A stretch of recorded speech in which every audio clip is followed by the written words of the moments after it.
Welcome back to A Moment in History. I'm Seth 𝙎𝙬𝘽𝙎𝘀. Church historians tend to split the 2,000 years of Christian history into three categories: ancient, medieval, and modern. Now, for many Protestants, we tend to celebrate heroes of the ancient church, such as the Apostles, or Augustine, or Athanasius. And then we also jump to the modern heroes, such as John Bunyan, or Charles Spurgeon, or C.S. Lewis.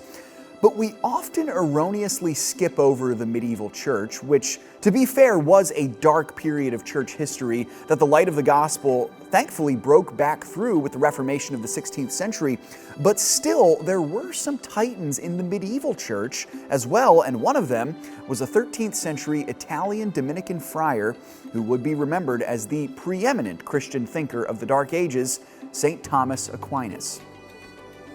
Born in a castle to a noble family in the Italian medieval states in 1225, Aquinas rejected his aristocracy in his youth and developed a keen interest in the things of God.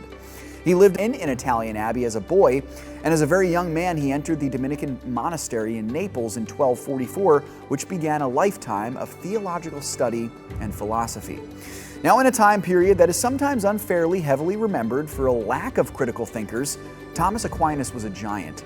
He was a devout Christian, heavily immersed in medieval Catholic thought, but he was also a lover of the classics, and he was perhaps most heavily influenced by the teachings of the Greek philosopher Aristotle. And in a brilliant way, Thomas was able to find connections with Aristotelian philosophy to explain Christian theology. Now, at its best, Thomas's philosophy, which came to be known as Thomism after Thomas, seeks to explain the existence of God through reason and common sense. So, for example, the fact that the universe exists in the first place in an orderly way where our bodies function well and the tides move back and forth and the heavenly bodies travel properly in their orbit would not be possible without the divine creation from a God who is all-powerful to sustain, all-knowing to uphold it, and all-good to keep it for His good pleasure. Now, in an age where, again, historians tend to believe that Christians were basically barbarians and just hyper-focused on bloodshed and distracted with papal squabbles and fairies and witches, Thomas's deep thinking really shatters this notion. Now, of course, Thomas is also rather a controversial figure. He propagated one of the most confusing doctrines of medieval Catholicism, and that's, of course, the doctrine of transubstantiation, where it is believed that the body and blood of Jesus Christ miraculously appears in the elements of the Lord's Supper.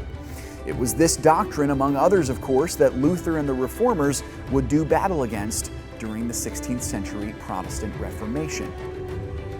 Now, despite all of this, Thomas remains a monumental figure in Christian history and would take the cake as the Church's most important medieval theologian. He died in the year 1274 AD, remembered as Dr. 𝙎𝙬𝘽𝙎𝘾, and was elevated for sainthood in the Catholic Church less than 50 years after his death. Thanks so much for joining me once again for A Moment in History. If you enjoyed this video, remember to like and subscribe. And if you want us to cover one of your favorite moments in history, you can tell us in the comments. Now stay tuned for some new content.